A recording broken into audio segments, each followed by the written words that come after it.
Hello students, welcome to Sanjeet Rai tutorial classes.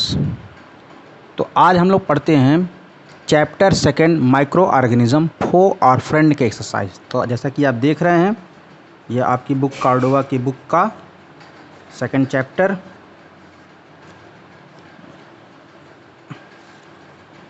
और आप देख रहे हैं माइक्रो ऑर्गेनिज्म फ्रेंड एंड फो के हम लोग आ जाते हैं सीधे एक्सरसाइज में। तो चलिए एक्सरसाइज करते हैं। तो इसका जो पहला क्वेश्चन है, ए टिक द करेक्ट ऑप्शन, मतलब आपको कोई क्वेश्चन होगा, उस क्वेश्चन के 4 ऑप्शन दिए गए होंगे, जो आंसर सही होगा उस आंसर के आगे आपको क्या करना है, टिक करना है। तो सबसे पहले देखते हैं, इसमें दिखा है एक जगह खाली छोड़ी गई है, लिखा है was the first scientist to describe microorganism. मतलब ये एक ऐसे साइंटिस्ट हैं जिन्होंने सबसे पहले माइक्रो ऑर्गेनिज्म की क्या की, खोज की। तो उस साइंटिस्ट का नाम था एंटोनियो वान ल्यूवेनहॉक। तो आपने एंटोनियो वान ल्यूवेनहॉक कह के टिक कर दीजिएगा। फिर सेकंड है, which of the following is not responsible for spoilage of food. Spoilage मतलब होता है खाना खराब करना। तो देखिए, आपके खाने में जब फंगस ग्रो कर जाते हैं तो खाना खराब हो जाता है, क्योंकि ये डिकम्पोजर्स होते हैं, फूड को ख़राब कर देते हैं। बैक्टीरिया भी डिकम्पोजर्स होते हैं, फूड को ख़राब कर देते हैं।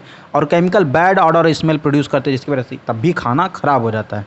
लेकिन एल्गी एक प्रोड्यूसर है, और प्रोड्यूसर कभी भी खाना ख़राब नहीं करते। मतलब ये फोटोसिंथेटिक होते हैं, और फोटोसिंथेटिक ऑर्गेनिज्म फूड ख़राब नहीं करते। नहीं, इसका आंसर ए सही है। फिर which of following is a biological nitrogen fixer. 4 option दिए गए हैं, कह रहा है इनमें से कौन एक नेचुरली नाइट्रोजन को फिक्स करने वाला होता है। तो हाउस फ्लाई ऐसा कोई काम नहीं करती, फंगस ऐसा कोई काम नहीं करता, प्रोटोजोआ ऐसा कोई काम नहीं करता। हाँ, राइजोबियम एक बैक्टीरिया है जो रूट नोड्यूल में मिलता है, और इसका काम ही है नाइट्रोजन फिक्सेशन करना, यानी आंसर सी सही है। फिर question 4, Edward Jenner discovered vaccine. Edward Jenner ने जो सबसे एक साइंटिस्ट थे जिन्होंने सबसे पहले स्मॉल पॉक्स की वैक्सीन बनाई थी। तो यहाँ पर आप लिख देंगे स्मॉल पॉक्स। 5वां, Chlamydomonas belong to a group. Chlamydomonas जिस ग्रुप से बिलोंग करता है, क्लेमाइडोमोनास एक एल्गी है कि यूनिसेलुलर एल्गी है, इस नाते आप आंसर सी पे टिक करेंगे। और question C, the microbes that help make idli and dosa. एक माइक्रो ऑर्गेनिज्म ऐसा होता है जो इडली डोसा को बनाने में हेल्प करता है। देखिए, इडली डोसा बनते हैं, ये एक विशेष प्रकार की दाल होती है, और उस दाल को जब पीस लेते हैं तो उसको फर्मेंट करने के लिए, यानी खट्टा करने के लिए छोड़ देते हैं। तो उसके अंदर एक विशेष प्रकार के फंगस प्रोड्यूस होते हैं, जिसको ईस्ट कहते हैं। ये सैक्रोमाइसिटीज फैमिली का होता है, और ये ईस्ट जो होते हैं उस इडली डोसा को थोड़ा देर डिकम्पोज कर देते हैं, जिसकी वजह से उसके थोड़ा अंदर खट्टा स्वाद आ जाता है।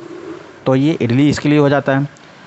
उसके बाद द स्मॉलेस्ट माइक्रो ऑर्गेनिज्म। देखिए, बैक्टीरिया दुनिया में सबसे छोटा माइक्रो ऑर्गेनिज्म है, और ये बैक्टीरिया के आकार का करीब 1 लाख गुना छोटा होता है। कौन? वायरस। यानी दुनिया का सबसे छोटा माइक्रो ऑर्गेनिज्म वायरस कहलाएगा। चलिए आ जाते हैं सेकंड एक्सरसाइज की तरफ, बी एक्सरसाइज। इसमें करना है कि इसमें टिक द करेक्ट ऑप्शन, यानी ये भी उसी तरह से क्वेश्चन है। इसमें देखिए 3 कप दिए गए हैं, एक कोल्ड मिल्क से भरा हुआ है, एक ल्यूक वार्म मिल्क से भरा हुआ है, और एक हॉट मिल्क से भरा हुआ, और इन तीनों में थोड़े थोड़े कर्ड डाले गए हैं, यानी दही डाली गई है। तो क्वेश्चन ये पूछ रहा है कि इन तीनों में से सबसे पहले दही किस में बनेगा। तो देखिए, जो कोल्ड मिल्क है वो क्वेश्चन है कि the curd is formed only, यानी किस कप में कर्ड बनेगा। तो देखिए, हॉट मिल्क बैक्टीरिया को मार देता है, कोल्ड मिल्क बैक्टीरिया के ग्रो के लिए ज़रूरी नहीं है, इस नाते ल्यूक वार्म सबसे अच्छा सही ऑप्शन है, यानी इसका कप भी बनेगा। और फिर क्वेश्चन है कि curd is not form in cup C because, यानी तीसरे कप सी में बैक्टीरिया कर्ड नहीं बनेगा। क्यों? क्योंकि हॉट मिल्क की वजह से सारे बैक्टीरिया क्या हो जाते हैं, किल्ड हो जाते हैं, यानी इसका आंसर सी सही है। अब आ जाते हैं फिल इन द ब्लैंक्स में। माइक्रो ऑर्गेनिज्म में बी यूनिसेलुलर और मल्टी सेलुलर। माइक्रो ऑर्गेनिज्म या तो यूनिसेलुलर होते हैं या तो मल्टी सेलुलर, तो आप भरेंगे यहाँ पे मल्टी सेलुलर, पहला आंसर सही हो जाएगा। उसके बाद सेकंड कह रहा है यहाँ पर bacteria help to make curd from milk. तो कौन सा बैक्टीरिया होता है? लैक्टोबैसिलस, यहाँ पे भर देंगे सेकंड ऑप्शन में लैक्टोबैसिलस। उसके बाद third, disease causing micro organism, यानी जो माइक्रो ऑर्गेनिज्म बीमारी को काज करते हैं उनको हम लोग क्या कहते हैं? पैथोजन। उसके बाद question 4, ammonium salt in the soil is convert into nitrates by, किसके द्वारा? नाइट्रोसोमोनास बैक्टीरिया द्वारा। Is it clear? तो यहाँ पे आप भरेंगे नाइट्रोसोमोनास। उसके बाद पांचवा के लिए कह रहा है, थोड़ा सा मैं कैमरे को और आगे की तरफ करूँगा क्योंकि पांचवा आंसर दिख न रहा हो सकता है। चलिए, पांचवा option, the ability of one body to resist the disease, यानी एक ऑर्गेनिज्म की बॉडी जो बीमारी को रोकती है वो क्या कहलाती है? इम्यूनिटी। जैसा कि आजकल कोरोना टाइम चल रहा है और हम लोग अपने आप को तब तक बचा के रख सकते हैं जब तक हमारी इम्यूनिटी स्ट्रांग रह सकती है। फिर क्वेश्चन है 6, the salt drawn out from food, यानी अगर आपने देखा होगा, अचार में देखा होगा या फिर कोई भी फूड आर्टिकल्स होगा जिसको हम लोग प्रिजर्व करके रखते हैं, उसमें बहुत ज़्यादा हम साल्ट डाल देते हैं। तो बहुत ज़्यादा मात्रा में साल्ट डालने को साल्टिंग कहते हैं। और जब वो साल्टिंग प्रोसेस बहुत ज़्यादा होती है तो वो क्या होता है, वो माइक्रो ऑर्गेनिज्म की बॉडी के अंदर से वाटर को क्या कर लेता है? विड्रॉल कर लेता है, जिसकी वजह से बैक्टीरिया अनकॉन्शियस हो जाते हैं। तो वही लिखा है, द साल्टिंग विड्रॉन वाटर, या ब्रैकेट में लिखिए मॉइस्चर फ्रॉम फूड। उसके बाद 7th, nitrates in the soil are converted by, यानी मिट्टी में जो नाइट्रेट को जो कन्वर्ट करता है वो कौन कराता है? स्यूडोमोनास इनटू नाइट्रोजन, यानी नाइट्रेट से नाइट्रोजन में कन्वर्ट करने वाले बैक्टीरिया का नाम है स्यूडोमोनास। उसके बाद 8th last, fill in the blank, the process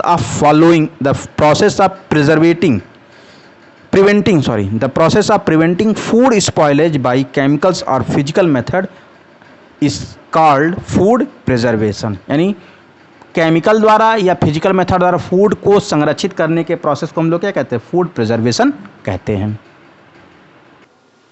तो आ जाते हैं बच्चों, हम लोग आ जाते हैं अपने very short answer type question की तरफ, जो स्टार्ट होता है डी ऑप्शन से। तो देखिए, इसका जो पहला क्वेश्चन है, कह रहा है कि नेम एनी 2 एंटीबायोटिक्स, 2 एंटीबायोटिक्स के आपको नाम बताने हैं। तो सबसे पहला पेनिसिलिन और दूसरा है स्ट्रेप्टोमाइसिन। पेनिसिलिन दुनिया की खोजे जाने वाली सबसे पहली एंटीबायोटिक है और स्ट्रेप्टोमाइसिन दूसरी ऐसी एंटीबायोटिक जो पेनिसिलिन के बाद डिस्कवर की गई थी। चलिए next question, give the name of any 2 communicable disease, 2 बीमारियां ऐसे बताइए जो छुआछूत से फैल सकती हैं। तो स्मॉल पॉक्स और दूसरा है कॉलरा। मॉडर्न टाइम में आप कोरोना भी लिख सकते हैं। तीसरा, name any 2 common disease each that occur in plant and animal, यानी 2 आपको ऐसी बीमारियों के बारे में बताना है जो प्लांट और एनिमल दोनों में पाए जाते हैं, यानी प्लांट में भी 2 और एनिमल में 2 बीमारियों में डिस्क्राइब करने के लिए कह रहा है। तो क्या कह रहा है? प्लांट में सिट्रस कैंकर, ये विशेषकर नींबू के प्लांट में होता है।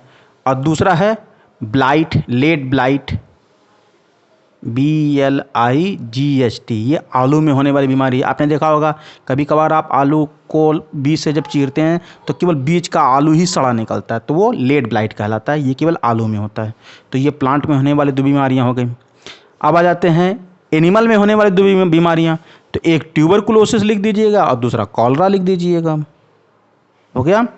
चलिए, फिर है name 2 microbial disease that spread through air, यानी 2 ऐसे माइक्रोबियल डिजीज के बारे में बताना है जो हवा के द्वारा फैलता है, यानी जो बैक्टीरिया द्वारा फैलता है। तो एक होता है कॉमन फ्लू और दूसरा है ट्यूबरकुलोसिस। ये दोनों बीमारी हवा के द्वारा फैलते हैं और कॉमन बीमारियां हैं ये। उसके बाद है next question, what are microorganism. Microorganism कहते किसे हैं? Those organism which are seen by only with the help of microscope. ये लिखिएगा, those organism which are seen with help of microscope, not naked eye, called microscope. उसको हम लोग क्या कहेंगे? माइक्रोस्कोप कहेंगे। चलिए नेक्स्ट क्वेश्चन देखिए 6, name any disease caused by virus in human.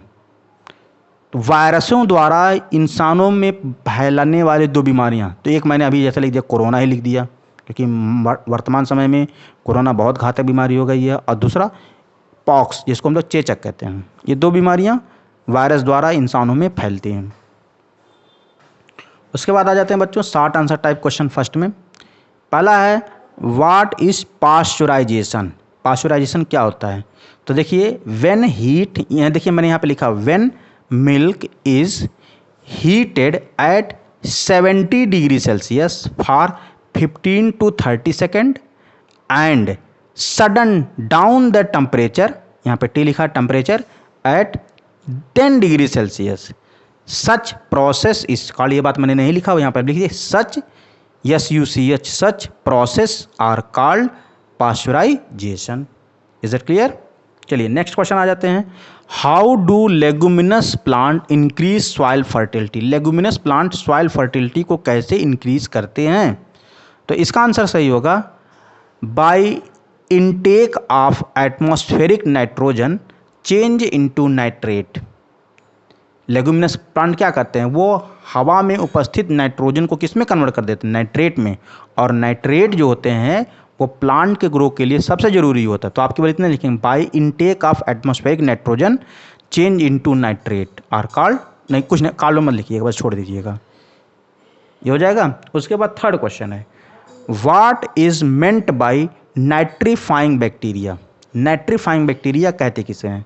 तो देखिए when nitrite, NITRITES, when nitrites are converted into nitrate,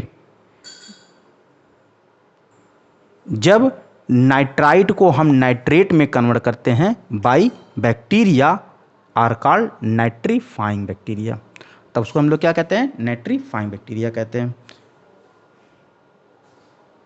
next question how does female anopheles mosquito spread malaria. कि फीमेल एनोफिलीज मच्छर malaria बीमारी को किस प्रकार फैलाती है? तो देखिए जो एनोफिलीज होती है उसकी लार्वा यानी उसके सलाइवा में क्या होता है?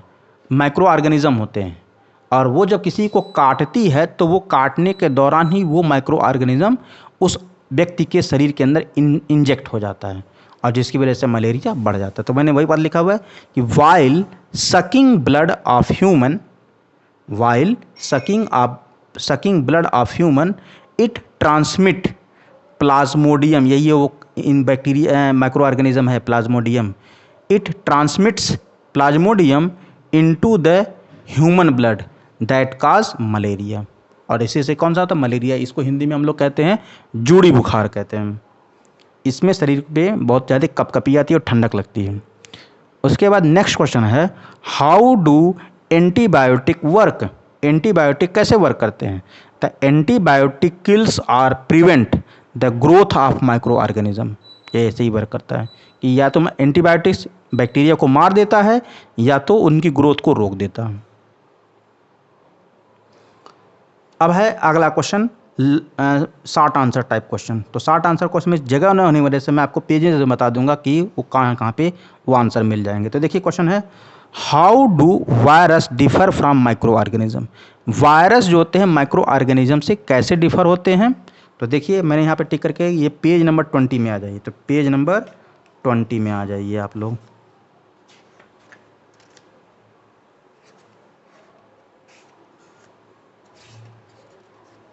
यहाँ पर देखिए जब आप पेज नंबर 20 में आ जाएंगे तो मैं थोड़ा सा कैमरा आगे कर देता हूँ।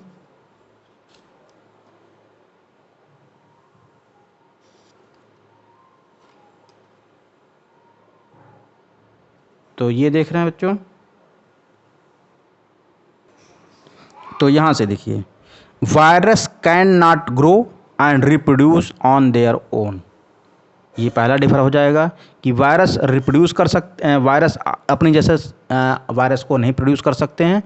And virus consider as a connecting link between living and non living, ये वायरस हो जाएगा। और उसी तरह से आप उसके अगेंस्ट में अगर यहाँ पे बैक्टीरिया लिखेंगे तो bacteria can grow and reproduce their own. और बैक्टीरिया एक अपने आप में क्या होती है? एक लिविंग ऑर्गेनिज्म होती है, वो अकेले भी सर्वाइव कर सकती है। ये दो बातें लिख करके आप वायरस बैक्टीरिया के डिफरेंसेस को क्लियर कर सकते हैं।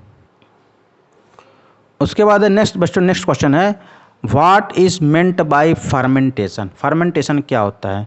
तो फर्मेंटेशन का जो क्वेश्चन आंसर है वो आपको पेज नंबर 22 में मिलेगा। तो ये रहा पेज नंबर 22। तो पेज नंबर 22 में जहाँ पर आपको हेडिंग मिलेगा कॉमर्शियल यूज़, तो कॉमर्शियल यूज में आप देखेंगे एक काले काले लाइन में लिखा है the process of conservation of sugar into alcohol by the action of microbes like yeast are called fermentation. तो ये पूरा लाइन आप उसमें लिख देंगे। तो चलिए बच्चों, आ जाते हैं हम लोग अपने शॉर्ट आंसर टाइप के सेकंड क्वेश्चन की तरफ, क्योंकि पहला हो गया था, इसका आंसर हमको पेज नंबर 20 में मिला था और इसका आंसर हमको पेज नंबर 22 पे मिला था। अब आ जाते हैं सेकंड क्वेश्चन पे। What are communicable disease and name any two disease each caused by virus and bacteria. तो सबसे पहले आपको बताना कम्युनिकेबल डिजीज क्या होती है। तो ये आपका इसका आंसर मिलेगा पेज नंबर 24। देखो मैंने यहाँ पे मेंशन करके रखा हुआ है। तो आइए पेज नंबर 24 पे। तो आ जाते हैं पेज नंबर 24 पे। तो 24 में जहाँ पर आपकी हेडिंग हार्मफुल माइक्रो ऑर्गेनिज्म लिखी हुई है, तो वहाँ पर सबसे नीचे की तरफ आपको काले काले हेडलाइंस में कुछ बातें लिखी हुई, जैसे microbial disease that spread from an infected person to another healthy person through air, water and food and physical contact by animals are called communicable disease. तो इतनी बात आप उस क्वेश्चन के लिए लिख दीजिएगा। जब कम्युनिकेबल डिजीज़ का आंसर आप लिख चुके होंगे तो उसके आगे देखिए लिखे name any to disease that cause by virus and bacteria. दो बीमारियों के बारे में लिखा जो वायरस और बैक्टीरिया द्वारा होती है। तो बैक्टीरिया द्वारा आप लिखेंगे ट्यूबरकुलोसिस और कॉलरा, और वायरस द्वारा लिख दीजिएगा एक फ्लू लिख दीजिएगा, एक कोरोना लिख दीजिएगा, एक पॉक्स लिख दीजिएगा, जैसा कि आप चाहें आप ऐसा लिख सकते हैं। चलिए नेक्स्ट क्वेश्चन है what is vaccine, how does it work. Vaccine क्या होते हैं और ये कैसे काम करते हैं। तो इसका आंसर मिलेगा पेज नंबर 23 पर। तो चलिए पहुंचते हैं पेज नंबर 23 पे। तो ये देखिए पेज नंबर 23, और पेज नंबर 23 में जहाँ पर सर अलेक्जेंडर फ्लेमिंग के बारे में कुछ डिस्क्रिप्शन लिखा होगा, तो उन्हीं के जस्ट बगल वाली पोजीशन ये आंसर है आपके क्वेश्चन नंबर 3 का। क्या लिखा है? The small dose of dead and weakened disease causing microbes are used to stimulate the immune response in the body is called vaccine. ये हो जाएगी आपकी वैक्सीन की डिफिनीशन। और इसमें जो नेक्स्ट क्वेश्चन था कि हाउ डज इट वर्क, तो देखिए मैंने यहाँ पे अंडरलाइन करके रखा हुआ है कि when the vaccine is introduced into the body of healthy person it act like an antigen. यहाँ तक लिखिएगा, जो ब्रैकेट में छोड़ दीजिएगा। फिर उसके बाद the body of person produce antibodies, जो कुछ भी ब्रैकेट में छोड़ दीजिएगा, जहाँ से बस हेड अंडरलाइन बस उसी को लिखे, the body of person produce antibody against these introduce microbe, these antibody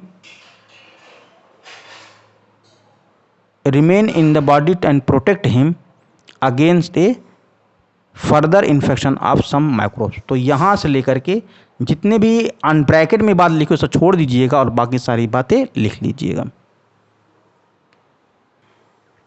तो चलिए बच्चों नेक्स्ट क्वेश्चन है, फोर्थ है micro organism decompose dead organic waste of plant and animal and help to keep the environment clean। Micro organism जैसी बात है वो dead organism और मरे हुए ऑर्गेनिज्म को डिकम्पोज कर देते हैं प्लांट और एनिमल को, और इससे हमारा इन्वायरमेंट क्या होता है, साफ रहता है। तो ये एक स्टेटमेंट है। तो अब आपको कुछ क्वेश्चन बताने होंगे, जैसे what would happen if the micro organism do not perform its function.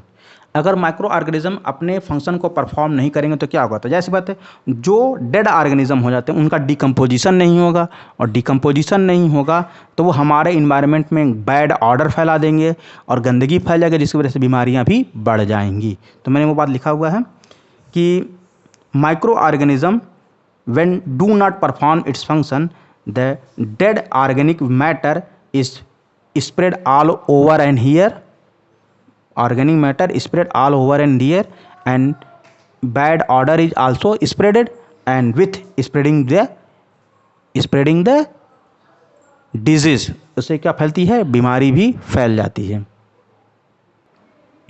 Next question है, being a student how can you contribute in keeping the environment clean, give 2 वे। आपको ये बताना है कि अगर आप एक स्टूडेंट हैं तो आप इन्वायरमेंट को क्लीन करने में अपना कैसे योगदान दे सकते हैं। आपको 2 रास्ते बताने हैं। तो मैंने लिखा हुआ है dump the organic dead matter into the soil, यानी जितने भी डेड ऑर्गेनिक मैटर होते हैं उनको आप क्या करेंगे, मिट्टी में दबा देंगे। और दूसरा, do not spread waste and garbage here and there, और इधर उधर वेस्ट और कूड़े करकट को इधर उधर फेंकेंगे नहीं। उसके बाद है long answer type question. Long answer type question में question number 1, explain the 2 method of food preservation and also discuss the advantage of food preservation. तो फूड प्रिजर्वेशन मेथड में आप कोई भी 2 मेथड आप लिख दीजिए। तो जो सबसे छोटा वही लिखिएगा, जैसे प्रिजर्वेशन बाय शुगर ये लिख दीजिएगा, और दूसरा है preservation by cooling of freezing ये लिख दीजिएगा, पूरा डिफिनीशन करके यहाँ से लेके यहाँ तक, यहाँ से लेकर के यहाँ तक हो जाएगा। चलिए आगे बढ़ते हैं। देखिए कह रहा है also discuss the advantage of food preservation. तो फूड प्रिजर्वेशन के एडवांटेजेस क्या होते हैं, तो चलिए खोलते हैं पेज नंबर 28। हाँ बच्चों, तो देखिए ये वही पेज है जहाँ पर आपने फूड प्रिजर्वेशन के 2 मेथड लिखे थे, ये पेज नंबर 28 है। तो यहाँ पर आपको यहाँ पे मिलेगा एडवांटेज ऑफ फूड प्रिजर्वेशन। तो यहाँ पर आप 2-3 फूड प्रिजर्वेशन के एडवांटेजेस आप लिख देंगे। 4 हैं, एक एक लाइन के चारों लिख लीजिएगा, 1 2 3 4 चारों लिख लीजिएगा। चलिए तो आगे बढ़ते हैं। है draw a neat diagram to show the nitrogen cycle and explain the process of nitrification and denitrification. तो चलिए सबसे पहले देखते हैं, हमें उस डायग्राम को बनाना है। आपको नाइट्रोजन साइकिल का ये डायग्राम बनाना और ये डेफिनीशन लिख देनी है। जो लिखा हुआ है the circulations of nitrogen through living things and non living environment is called nitrogen cycle, ये पूरा स्ट्रक्चर ड्रॉ कर देना है। उसके बाद आपको 2 इनके डेफिनीशन भी लिखने होंगे। तो जो दो डेफिनीशन लिखने थे उनमें से एक है नाइट्रिफिकेशन, तो वो आपको मिलेगा इसी पेज नंबर 29 में। और इस 29 के सबसे नीचे लिखा the convergence of ammonia into nitrate is called nitrification, ये डेफिनीशन हो जाएगा। और लास्ट आंसर था डीनाइट्रिफिकेशन का। तो डीनाइट्रिफिकेशन आपको पेज नंबर 30 पे मिलेगा। पेज नंबर 30 यानी सबसे लास्ट पेज पे जहाँ पे लिखा डीनाइट्रिफिकेशन। तो यहाँ पर देखिए सीधे लिखा the conversion of nitrate into the free nitrogen by denitrifying bacteria are called denitrification. तो ये हो जाएंगे आपके सेकंड लॉन्ग आंसर। उसके बाद देखिए थर्ड लॉन्ग आंसर है describe the principle on which the following method of food preservation are based, boiling, canning, freezing and dehydration. यानी आपको केवल बॉइलिंग, कैनिंग, फ्रीजिंग और डिहाइड्रेशन के बारे में एक्सप्लेन करना है। तो पेज नंबर 28 फिर निकाल लीजिए। तो यहाँ पर आपको देखिए डिहाइड्रेशन मिल जाएगा, इसको लिखना है। उसके बाद